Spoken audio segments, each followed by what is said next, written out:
Hello, good morning friend. કેમ છો? મજામાં ને? હવે આપણે આજે સ્ટાન્ડર્ડ 5 એનો સબ્જેક્ટ છે ગુજરાતી, 5મા ધોરણનું ગુજરાતી. એમાં ગુજરાતીમાં આપણે પહેલો પાઠ લઈશું, બરાબર છે? તો પહેલો પાઠ છે એનું નામ શું છે? ચબૂતરો. શું નામ છે પહેલા પાઠનું? ચબૂતરો. અહીંયા મેં લખેલું છે પાઠ પહેલો ચબૂતરો, બરાબર? તો આપણે ગુજરાતીમાં તો શું હોય છે? વાર્તાઓ, કવિતાઓ, પછી ચિત્ર આપેલું હોય તો ચિત્ર પરથી શું કરવાનું છે? આપણે એના પ્રશ્નોના જવાબ કરવાના છે. તો તમારે આજે પહેલો પાઠ છે ચબૂતરો. હવે ચબૂતરો એટલે શું એ તો તમને બધાને ખબર જ હોય કે ચબૂતરો શું, કે મમ્મી ઘરે હોય કે બા હોય, દાદા હોય તો શું કરે છે? ચબૂતરામાં દાણા નાખવા જાય છે. ચબૂતરો શેના માટે હોય? પંખીઓ માટે હોય, પક્ષીઓ માટે હોય. તો એ ચબૂતરા પર શું કરવાનું? દાણા નાખવાના. અને પક્ષીઓને તો ઘર હોય ને, અને એ લોકો કેવી રીતે ખાય? તો આપણે બધા દાણા નાખીએ છીએ ને. તમારા ઘરે બા હશે, મમ્મી હશે, પપ્પા હશે, દાદા હશે, તો એ બધા પણ દાણા નાખતા હશે. તો ચબૂતરામાં દાણા નાખીએ એટલે શું થાય કે પક્ષીઓને ખબર પડે કે મારે અહીંયાથી દાણા ખાવાના છે. કારણ કે એમને તો ઘર ના હોય.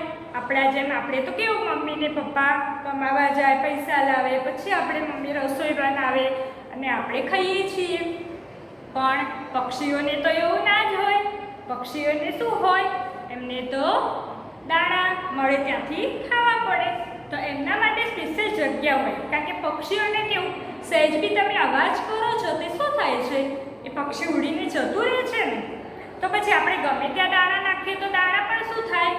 બગડી જાય, કોઈનો પગ આવે, અને ત્યાં જાહેરમાં તો પક્ષીઓ આવે પણ નહીં. કેમ? કારણ કે પક્ષીઓને શું થાય? બીક લાગે ને માણસોની. તમે જોજો, કોઈ પક્ષી બેઠું હોય, કબૂતર કે ચકલી કે કાગડો, અને તમે સહેજ અવાજ કરો તો શું થાય છે? એ તરત ઉડી જાય છે. તો એમને ખાવા માટે આપણે એક એવી વ્યવસ્થા કરવી જોઈએ કે જેનાથી શું થાય? એ જગ્યા ઉપર જઈ અને શાંતિથી એ લોકો ચણી શકે, બરોબર છે? તો એના માટે ચબૂતરો બનાવવો પડે. શું બનાવવું પડે? ચબૂતરો. કે જ્યાં જ દાણા નાખવાના, એટલે ક્યાંય બીજે દાણા નાખવા પડે નહીં.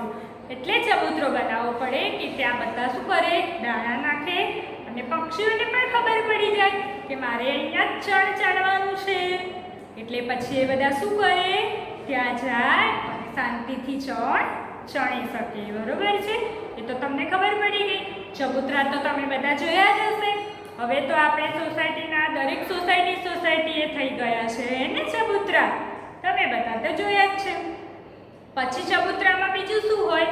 એક તો ઉપર, ચબૂતરાની ઉપર બાંધેલું હોય. ચબૂતરો ખુલ્લો ના હોય, એટલે કે ઉપર મુગટ જેવું હોય. કેમ મુગટ જેવું રાખવામાં આવે? કેમ કે આપણે ઘરમાં છીએ તો આપણે વરસાદ આવે એટલે શું કરીએ છીએ? રૂમમાં જતા રહીએ છીએ ને. ધાબા ઉપર જઈએ છીએ ના, આપણે રૂમમાં જતા રહીએ. તો એને પણ, પક્ષીઓને પણ રક્ષણ જોઈએ ને વરસાદ આવે તો વરસાદ આવે એટલે શું કરે એ લોકો? ત્યાં જતા રહે. કારણ કે ઉપરથી પાણી પડે નહીં. પડી ખબર? પછી ગરમી લાગે તો આપણે બધા શું કરીએ છીએ? ફટાફટ પંખો ચાલુ કરીએ, એસી ચાલુ કરીએ. તો આપણે તો ફટફટ બેસી જઈએ છીએ ને. તો પક્ષીઓને શું હોય? એ ચબૂતરો હોય કે ઉપર જે છાપરું હોય એના લીધે એમને તડકો અડે નહીં. એમને પણ ગરમી તો લાગે જ. લાગે ને? ગરમી તો લાગે જ. કારણ કે એ એક જીવ જ છે. ભલે પક્ષી છે પણ એ શું છે? એક જીવ છે. તો એમને પણ લાગે. તો ચબૂતરાની ઉપર છાપરા જેવું હોય એટલે એનાથી શું થાય? વરસાદ આવે તો એમને પાણી ના પડે, તડકો આવે તો એમને ગરમી ના લાગે. પછી ઠંડી હોય શિયાળામાં તો પણ એમને રક્ષણ મળે. પછી એમને દાણા એટલે કે ખાવાનું પણ મળી રહે એટલે હોય. પછી તમે જોજો, આટલા નાના બાકોરા હોય છે ને બાકોરા. એટલે એ એની અંદરથી જઈ શકે, એટલે એને જવા માટેનો રસ્તો હોય છે બાકોરું. પછી એ હંમેશા ઉપરની સાઈડ હોય. ક્યાં હોય ચબૂતરો? ઉપરની સાઈડ. કેમ ઉપરની સાઈડ હોય ચબૂતરો? કારણ કે પક્ષીઓ ઉડી અને સીધા ત્યાં બેસે. અને નીચે આપણે ચબૂતરો ઉપર હોય તો આપણે નીચે ફરીએ ને તો પક્ષીઓને બીક લાગે નહીં. જો આપણે નીચે દાણા નાખ્યા હોય અને આપણે આમ ચાલીએ એનો અવાજ આવે, વ્હીકલ જાય તો એનો અવાજ આવે, તો એ તરત શું થાય? ઉડીને જતું રહે. બરોબર? એટલે એને શાંતિથી દાણા ચણવા મળે નહીં. પણ એ ઉપરની સાઈડ હોય એટલે ઉપર એને એવી બીક લાગે નહીં. ભલે આપણે કશું ના કરતા હોય પણ આપણો થોડો બી અવાજ જાય તો એ તરત જ ઉડી જાય. એટલે ઉપરની સાઈડ હોય તો આપણે નીચે ફરતા હોઈએ, નીચે કામ કરીએ, છોકરાઓ નીચે રમતા હોય તો પણ એમને બીક લાગે નહીં અને શાંતિથી ત્યાં બેસી શકે. એટલા માટે ચબૂતરો ક્યાં હોય? ઉપર હોય છે. બરોબર? પડી ગઈ સમજ? હવે બીજું શું કે ચબૂતરાની નીચે, હવે આ જે ચબૂતરો પાઠ છે એમાં તમને એક ચિત્ર આપેલું છે. શું આપેલું છે? ચિત્ર. એ ચિત્ર આ રીતનું ચિત્ર આપેલું છે. તમને બધાને દેખાય છે ચિત્ર? તો આ ચબૂતરો છે ચબૂતરો ઉપરની સાઈડ. હા, હવે ચબૂતરામાં બાકોરા પણ છે ને બાકોરા. એટલે પક્ષીઓ કેવા બેસી શકે છે એને પણ જોવાનું તો મન થાય ને, તો એ પણ જોઈ શકે છે બધું જ. પછી આ ઉપરની છત દેખાય છે? ઉપરની છત બધાને? હા, તો શું કરવા છત હોય? ખબર પડી ગઈ બધાને? વરસાદ આવે, તડકો હોય તો એનાથી પક્ષીઓ અંદર બેસે તો એમને શું મળે? રક્ષણ મળે. હવે જો આ ઓટલો છે. શું છે? ઓટલો. આ ચિત્ર જોઈને તમને પહેલા તો શું લાગે કે આ એક ગામનું ચિત્ર હશે, એવું લાગે ને તમને? આ એક ગામનું ચિત્ર હશે કે જે નીચે શું છે? ઓટલો બનાવેલો છે. દેખાય છે ઓટલો તમને બધાને? ઓટલો છે. ઓટલાની ઉપર પંખી ઘર બનાવ્યું છે, ચબૂતરો બનાવ્યો છે. એ પછી નીચે આ પાણી પીવા માટેની ઠીબ છે. શું કહેવાય એને? ઠીબ કહેવાય. પાણી પીવા માટે. પક્ષીઓને પણ પાણી પીવા જોઈએ ને. એમને ઉનાળામાં તો બહુ જ તરસ લાગે તો ઉનાળામાં આપણે 2-3 ઠીબાવા મૂકવા પડે પાણીના. એટલે પાણી પીવાનું જે વાસણ છે એને ઠીબ કે પરબડી કહેવાય છે. એ પરબડી પણ કહી શકાય, બંને કહી શકાય. પછી આ તમને દેખાય છે કે ગાયો. શું દેખાય છે? ગાયો. તો ગાયો શું કરે છે? ત્યાં ઊભી છે. આ ગોવાળીઓ છે. શું છે? ગોવાળીઓ. ગાયો ચરાવવા આવે છે ને ગોવાળીઓ. ગામડામાં તો તમે બધું જોયું જ હશે. તો ગોવાળીઓ છે ગાયો ચરાવીને શું થયો હશે? થાક્યો હશે. તો ત્યાં ઓટલા ઉપર એ શાંતિથી બેઠો છે. અહીંયા એક બીજું શું દેખાય છે તમને? દેખાય છે કૂતરું? આ એક કૂતરું પણ છે. અહીંયા ઘેટું પણ છે. એ રીતે બધા જ પ્રાણીઓ અહીંયા છે. બરાબર? પછી આ ગેટ છે અને આ બે ઘર દેખાય છે. શું દેખાય છે? ઘર. અને આ જે આપણે ગામની અંદર પ્રવેશ કરવાનો હોય ત્યાં તમે ગામડામાં કરતા હશો ને તો તમને ખબર હશે કે આપણે ગામડે જઈએ ત્યારે અહીંયા આ રીતે શું કરેલું હોય? ગેટ બનાવેલો હોય કે જે ગેટની અંદર આપણે જતા હોઈએ છીએ. એ રીતે આ ગેટ બનાવેલો છે. આ આખું તમને ચિત્ર દેખાઈ ગયું? સમજ પડી ગઈ? હવે આમાંથી પ્રશ્ન પણ હોય છે. શું હોય? પ્રશ્નોના જવાબ પણ હોય કે ચિત્રના આધારે આપણે પ્રશ્નોના જવાબ કરવાના છે. બરોબર છે? તો હવે આ ચિત્ર તો પહેલાં બધાને સમજ પડી ગઈ કે ચબૂતરો છે, અહીંયા બાકોરા પાડેલા છે, ઉપર શું છે? છત. તો છત શેના માટે છે? પક્ષીઓને ચોમાસા અને ઉનાળામાં એટલે કે ગરમી, તડકાથી રક્ષણ મેળવવા માટે આ ઉપર છત બનાવવામાં આવે છે.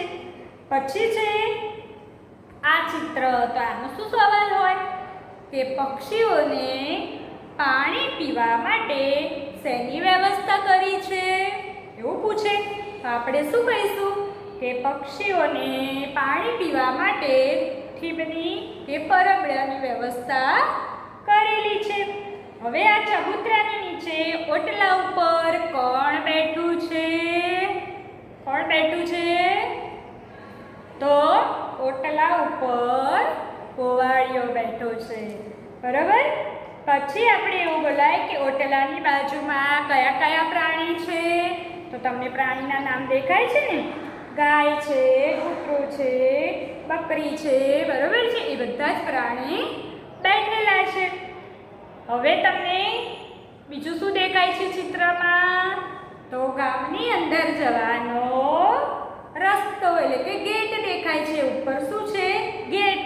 અને અહીંયાથી ગામની અંદર જવાનો રસ્તો છે. અને ચબૂતરાની બાજુમાં બે ઘર પણ દેખાય છે. બરાબર? આ ચિત્ર તમે જોઈ લીધું તો ચિત્ર પરથી તમને સમજ પડી ગઈ બધી જ. એટલે પહેલા જ આપણે પહેલો પાઠ છે ચબૂતરો, એમાં આપણે આ એક ચિત્ર છે અને ચિત્ર પરથી આપણે શું કરવાનું છે? સવાલના જવાબ. તો તમારે ખાલી અત્યારે શું કરવાનું કે આ જે ચિત્ર તમને દેખાય છે એ ચિત્ર પરથી તમારે ખાલી ને ખાલી ફક્ત શું કરવાનું છે? જોવાનું છે અને એનું વર્ણન યાદ રાખવાનું છે. પછી હું એના સવાલ જવાબ, ખાલી જગ્યા એ બધું જ હું તમને કરાવીશ. પણ પહેલાં આપણને શું યાદ હોવું જોઈએ? ચિત્ર, અને ચિત્રમાં શું શું છે એ જ યાદ રાખવાનું. જેમ કે આપણે ચિત્ર ના જોવું હોય તો ખાલી એટલું જ યાદ રાખવાનું કે ચબૂતરો છે તો ચબૂતરામાં શું હોય? તો ચબૂતરામાં પક્ષીઓને દાણા નાખવાનું હોય. એની ઉપર છત હોય, પણ છત કેમ હોય? ગરમી, ઠંડી, વરસાદથી એને રક્ષણ મળે એટલા માટે. હવે ખાવાનું થઈ ગયું તો પાણી તો પીવું પડે. તો પાણી માટે શું હોય? તો એના માટે ઠીબ કે પરબડી પાથરી છે. બરોબર? પાણી માટે થઈ ગયું. પછી તમને એવું બધું પૂછવામાં આવે કે ચિત્રમાં કેટલા પ્રાણી છે, કયા કયા પ્રાણી છે, તો આપણે જે જોયા. એના પછી એવું પૂછે કે ઓટલા ઉપર કોણ બેઠું છે? તો ઓટલા ઉપર તો ગોવાળિયો બેઠો છે. બરોબર છે? એ રીતે તમને ચિત્ર પરથી સવાલ જવાબ આવડે. એ તો તમને સમજ પડી જ જાય ને. તો ખાલી તમારે અત્યારે શું કરવાનું છે? આ જે છે એને ચિત્ર જોવાનું, ચિત્રમાં શું શું છે એ તમારે ખાલી સમજવાનું છે, યાદ રાખવાનું. તો જ્યારે પણ આપણે એની ખાલી જગ્યા આવે, સવાલ જવાબ આવે તો તમને તરત જ ખબર પડી જાય. પછી તો તમને આવડી જશે ને. હવે હું ગમે ત્યારે તમને નેક્સ્ટ વિડીયોમાં સવાલ પૂછીશ તો તમને યાદ રહેશે ને. ત્યાં સુધી તમારે શું કરવાનું? ચિત્ર જોઈને એને યાદ રાખવાનું. આ તો તમારી આજુબાજુ હોય જ છે ચિત્ર, તો આને તો તમારે બહુ યાદ રાખવું પડશે નહીં. બરોબર છે?